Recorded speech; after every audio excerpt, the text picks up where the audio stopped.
Welcome everyone. Hey friends, welcome to Social Strategies Simplified with Sue, where we break down the social media strategies of top industry professionals doing amazing things by gaining extraordinary reach and ROI on their content production efforts. And I am breaking these down in a fashion to demonstrate to you the hub and spoke content framework so that you too can implement these amazing time-saving and reach and engaging building solutions. So if you have been with me this week, you may recognize our friend Chris Browning of Popcorn Finance when I bring him up on the screen again.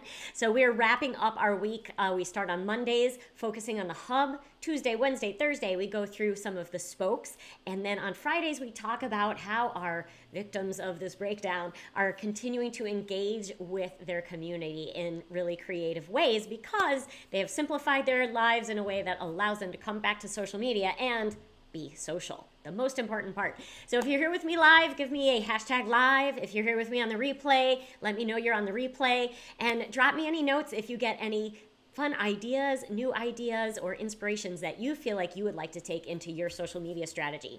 And I would love to help you make that happen. So let's go ahead and do our quick recap so that you can now see this model from start to finish implemented. So we started on day one by looking at Chris's website, where he features a fantastic video to introduce you to what Popcorn Finance is all about. And then as we scroll through, we can see that his hub, his focus is his podcast channels and his podcast. So down below, of course, we can connect with him, but we've also see on the right-hand side, he's got his Popcorn Finance links to his podcast channels. His first link is listen. That's the impact. That's the call to action here, all of those podcast stations. So we come through and we can see just quick examples.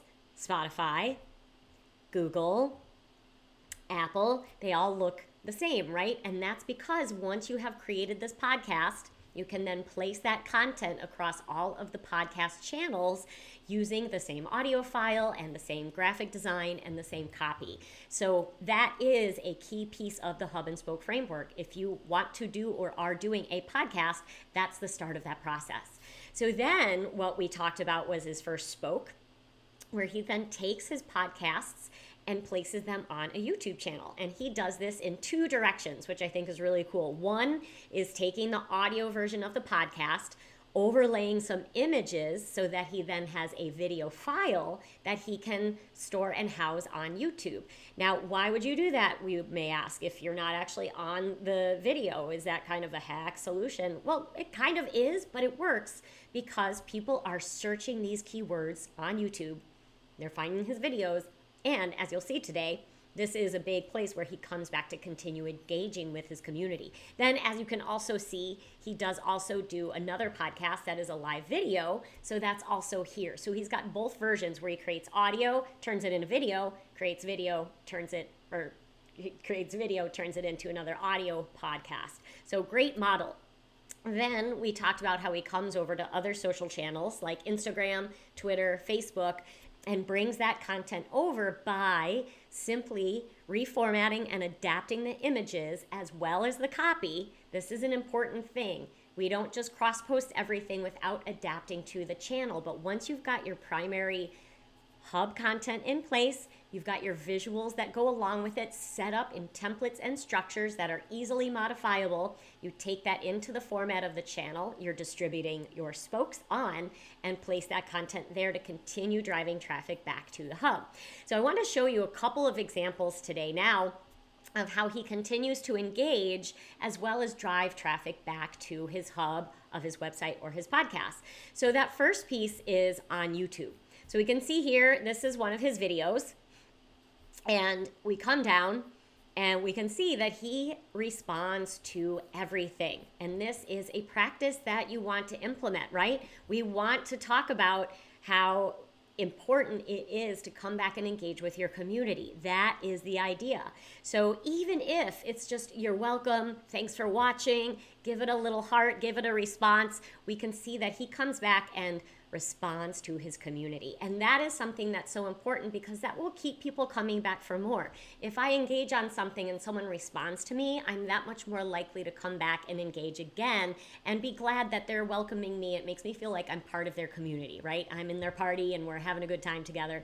I'm going to come back and see more. And it also helps with the algorithm on the different social channels. If you're communicating back and forth with your community, they are more likely to continue to see you in their newsfeed. So that's another really important factor. But the most important factor is that you're coming back, letting them know that they are seen, that you are seeing them, appreciating them, and answering any questions that they might have. So you can see a lot of it is just thankful and appreciation, and some of it maybe a little bit more response. Like here, he's really giving another breakdown in response to someone's more detailed question. So he's not saying, hey, oh, you want to consult with me? Here's my link. He's just answering the questions and being very giving and genuine. So this is not only a great model of the hub and spoke framework, but he's doing it right from the perspective of building a really trusted personal brand, which is fantastic. Now, the other thing that he's doing is building in, of course, the use of stories onto his Instagram channel. So we noted, a few days ago as we went through the spokes that he's doing a great job of reusing and repurposing, as you can see, the same episode, but with a different look and feel by changing up the images and the copy in the posts. And the link in bio will lead us back to his website and his podcast.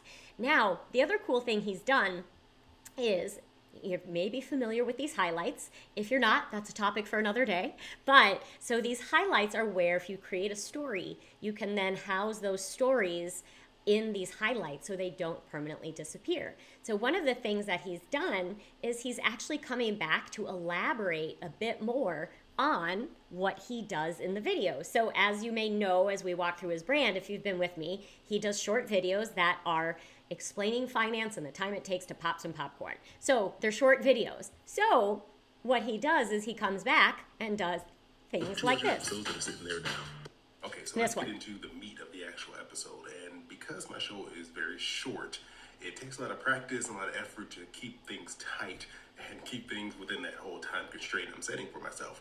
But the real big issue is that sometimes when you make something so short, it's easy to gloss over some terms that people might not understand. So this is a great opportunity where he keeps his videos nice and short, but then he comes back and will do some stories to elaborate on topics.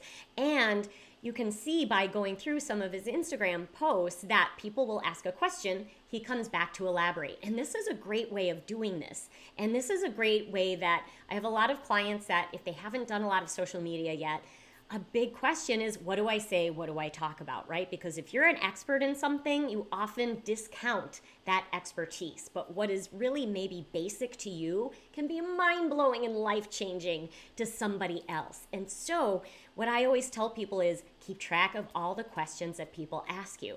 What's a great way to do that? Well, if you're delivering content to people on social media and they're asking you questions, there's your next piece of content. So it's a great way to track and give more. And so his short podcast in video form is a great opportunity to then, as those people hop onto YouTube, as you saw, hop into his Instagram comments and ask questions, there's another piece that you can come back and say, as a result of this video I just did, I had some really awesome questions. I'd like to answer that here. Then what he does at the end and in some of the stickers and the link in bio is to see the full episode, go back to the podcast or go back to the video here. So you can really start to see how that framework, setting up the primary thing that you create, in his case, podcasts, that he does then through video, that he can then easily replicate and distribute as spokes across different social media channels. And because he has the strategy and structure in place to make sure that the content he's producing is being seen, how many of us create amazing pieces of content and then it sits there all alone at a party where no one is seeing it? That's the idea.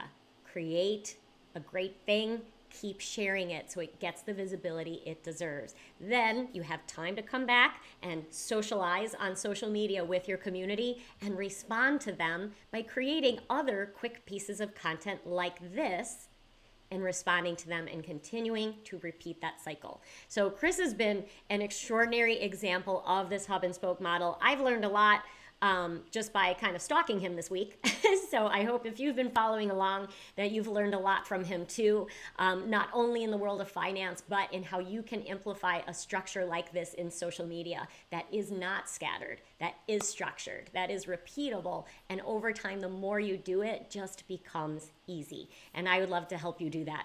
Now, I have every episode stored in an amazing vault called the Social Media Vault. So if you want to come back and find past episodes, maybe find the person who aligns most with you, even though every episode applies to everyone as far as the framework goes, go ahead and head on over to socialmediavault.com. It's free. You'll just log in, put your email and password, you'll get in, and then you can have access to all of these videos and other tips and tricks without having to deal with YouTube ads. So go ahead and head on over if you have any questions, or if you have someone that you think is doing amazing things, perhaps you are that person, go ahead and drop that name or your name in the comments or send me a private message, and I'll see if I can do them on a breakdown in the coming weeks. Have a fantastic weekend, everyone. Thanks for joining me. Now I want some popcorn.